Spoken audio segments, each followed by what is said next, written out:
Karim. Saya Muhammad Abdul Malik, perwakilan dari kelompok 4. Hasil diskusi kami gitu ya dari tadi di breakout room itu, yang pertama adalah masalah yang kami identifikasi gitu ya, yaitu minimnya kolaborasi antara sektor industri atau swasta dan instansi pendidikan terkait pengembangan metode pembelajaran ekstrakurikuler atau kokurikuler, khususnya dalam sektor pertanian gitu ya. Nah, kemudian problem statement kami yaitu bagaimana caranya mengkolaborasikan antara sektor industri atau swasta dengan instansi pendidikan terkait pengembangan metode pembelajaran ekstrakurikuler atau kokurikuler, contohnya dalam sektor pertanian gitu.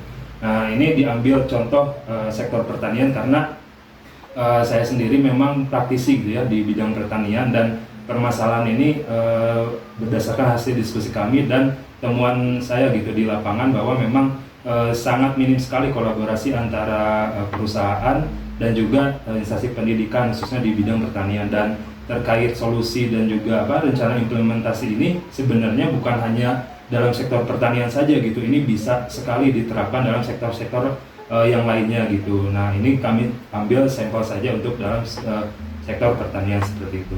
Nah, kemudian solusinya itu apa gitu ya?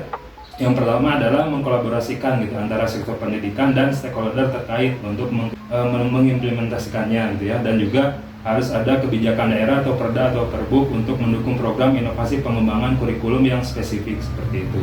Nah, kemudian rencana implementasinya adalah yang pertama pembentukan tim kurikulum dan kemitraan gitu ya. Pemerintah pusat dan daerah harus membentuk tim khusus untuk mengembangkan kurikulum ekskul peminatan khusus di bidang pertanian contohnya gitu ya. Kurikulum ini harus disusun dengan mempertimbangkan kebutuhan lokal serta tren global dalam pertanian modern. Dalam penyusunannya, tim ini harus melibatkan para ahli pertanian, akademisi, perusahaan, sektor agraria, serta perwakilan dari sekolah dan komunitas petani. Kemudian kolaborasi dengan perusahaan dan institusi pertanian. Kemitraan antara sekolah dan perusahaan harus diperkuat gitu. Perusahaan dapat berperan dalam menyediakan teknologi, modul pelatihan, kemudian peluang magang atau kunjungan lapangan bagi siswa atau mahasiswa gitu ya.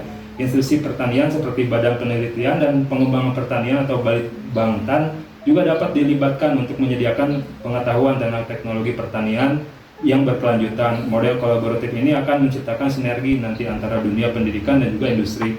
Kemudian pengadaan sarana dan prasarana pendukung gitu. Pemerintah perlu mengalokasikan anggaran untuk penyediaan sarana dan prasarana yang mendukung kegiatan ekskul pertanian contohnya gitu ya, terutama di daerah pedesaan. Ini termasuk laboratorium pertanian, kemudian sekolah, kebun percobaan, serta akses peralatan pertanian modern. Pemerintah dapat menggandeng pihak swasta dalam pengadaan ini melalui skema Corporate Social Responsibility atau CSR. Nah, kemudian yang terpenting juga pelatihan guru dan pembina ekskul. Jadi guru-guru atau pembina siswa maupun mahasiswa yang akan membantu ekskul ini perlu dibekali nanti dengan pengetahuan dan keterampilan yang relevan melalui program pelatihan khusus. Sehingga pelatihan ini bisa dilakukan melalui kolaborasi dengan Universitas Pertanian, perusahaan agribisnis, dan lembaga pelatihan teknis pertanian. Program pelatihan ini juga bertujuan agar guru atau pembina mampu memberikan pengalaman belajar yang berbasis praktik dan teknologi terkini seperti itu. Nah, kemudian yang terakhir tentu harus ada monitoring dan evaluasi gitu ya. Pemerintah perlu menerapkan mekanisme monitoring dan evaluasi untuk menilai efektivitas program ini gitu. Indikator keberhasilan bisa mencakup peningkatan partisipasi siswa maupun mahasiswa, kemudian jumlah lulusan yang nantinya melanjutkan pendidikan maupun berkarir di bidang pertanian, serta kontribusi program terhadap produktivitas pertanian di wilayahnya masing-masing seperti itu. Nah, dari beberapa rencana implementasi ini juga bisa kita bayangkan gitu ya, timelinenya di tahun pertama tuh nanti bisa mulai pembentukan tim kurikulum ekskul pertanian di setiap provinsi, kemudian identifikasi sekolah-sekolah dan perguruan tinggi pilot di setiap daerah untuk menerapkan ekskul ini, membangun kemitraan awal dengan perusahaan pertanian dan lembaga riset.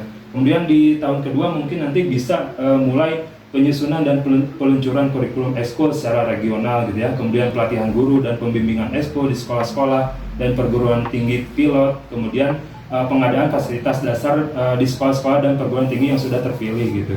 Nah, kemudian nanti di tahun ketiga bisa diimplementasi penuh program ekskul di sekolah-sekolah pilot dan perguruan tinggi dengan mulai menjalankan kegiatan magang, praktek lapangan, dan kegiatan-kegiatan berorientasi project atau project based learning gitu ya.